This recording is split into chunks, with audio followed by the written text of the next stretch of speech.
नमो नारायणाय। प्रत्येक एकादशी का हिंदू धर्म में महत्व है।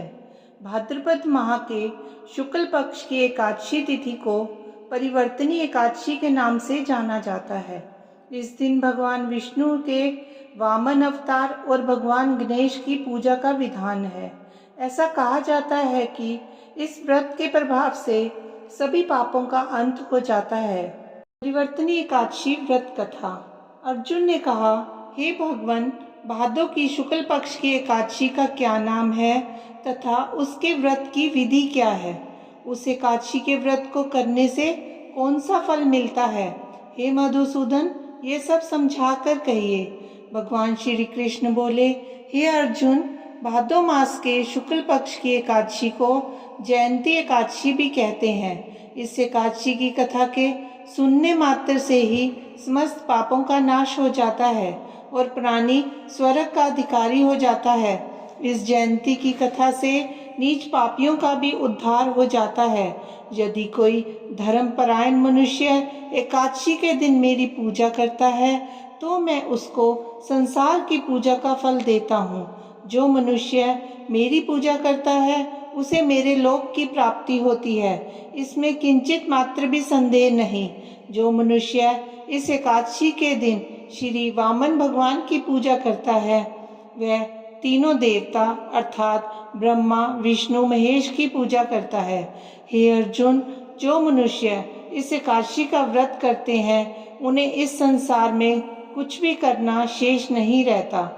इस एकादशी के दिन श्री विष्णु भगवान करवट बदलते हैं, इसलिए इसे परिवर्तनीय एकादशी भी कहते हैं। इस पर आश्चर्यचकित होकर अर्जुन बोले, हे कृष्ण जी, आपके वचनों को सुनकर मैं भ्रम में पड़ गया हूँ कि आप किस प्रकार सोते तथा करवट बदलते हैं। आपने बलि को क्यों बांधा और वामन रूप धारण करके क्या लीलाएं की? चातुर्मास व्रत की विधि क्या है तथा आपके शयन करने पर मनुष्य का क्या कर्तव्य है, सो सब विस्तार पूर्वक कहिए। श्री कृष्ण भगवान बोले, हे अर्जुन, अब तुम पापों को नष्ट करने वाली इस कथा का श्रवण करो। त्रेता युग में बलि नाम का एक दानव था। वह अत्यंत भक्त, दानी, सत्यवादी तथा ब्राह्मणों की सेवा करने वाला था। वह सदैव यज्ञ, तप आदि किया करता था। अपनी इसी भक्ति के प्रभाव से वह स्वर्ग में इंद्र के स्थान पर राज्य करने लगा। इंद्र तथा अन्य देवता इस बात को सहन न कर सके और भगवान के पास जाकर प्रार्थना करने लगे। अंत में मैंने वामन रूप धारण किया और तेजस्वी ब्राह्मण बालक रूप में राजा बलि को जीता।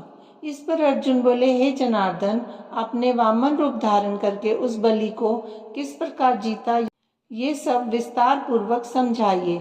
श्री कृष्ण भगवान बोले, मैंने वामन रूप धारण करके राजा बलि से याचना की कि हे राजन, तुम मुझे 3 पैर भूमि दे दो, इससे तुम्हें 3 लोक के दान का फल प्राप्त होगा। राजा बलि ने इस छोटी सी याचना को स्वीकार कर लिया और भूमि देने को तैयार हो गया। जब उसने मुझे वचन दे दिया तब मैंने अपने आकार को बढ़ाया और भूलोक में पैर, भुवन लोक में यंगा, स्वर्ग लोक में कमर, महर लोक में पेट, जनलोक में हृदय, तपलोक में कंठ और सत्यलोक में मुख रखकर अपने सिर को ऊंचा उठा लिया। उस समय सूर्य, नक्षत्र, इंद्र तथा अन्य देवता मेरी स्तुति करने लगे। उस समय मैंने राजा बलि से पूछा कि हे राजन, अब मैं तीसरा पैर कहाँ रखूं? इतना सुनकर राजा बलि ने अपना सिर नीचा कर लिया। तब मैंने अपना तीसरा पग उसके सिर पर रख दिया और इस प्रकार देवताओं के हित के लिए मैंने अपने उस असुर भक्त को पाताल लोक में पहुंचा दिया। तब वह मुझसे विनती करने लगा। मैंने उससे कहा कि हे बलि, मैं सदैव तुम्हारे पास रहूंगा। भादों के शुक्ल पक्ष की परिवर्तनी नामक एकादशी के दिन मेरी एक प्रतिमा राजा बलि के पास रहती है और एक क्षीर सागर में शेष नाग पर शयन करती रहती है। इस एकादशी को विष्णु भगवान सोते हुए करवट बदलते हैं। इस दिन त्रिलोकी के नाथ श्री विष्णु भगवान की पूजा की जाती है। इसमें चावल और दही सहित चांदी का दान किया जाता है। इस दिन रात्रि को जागरण करना चाहिए। इस प्रकार व्रत करने से मनुष्य समस्त पापों से मुक्त होकर स्वर्ग लोक को जाता है। वह स्वर्ग लोक में जाकर सदैव चंद्रमा के समान प्रकाशित रहता है। उसको इस लोक तथा परलोक दोनों में यश मिलता है। जो इन पापों को नष्ट करने वाली कथा सुनते हैं उन्हें अश्वमेध यज्ञ का फल मिलता है। कथा सार।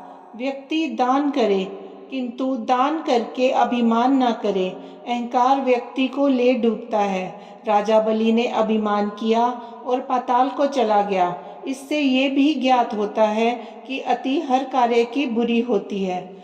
ओम नमो नारायणाय।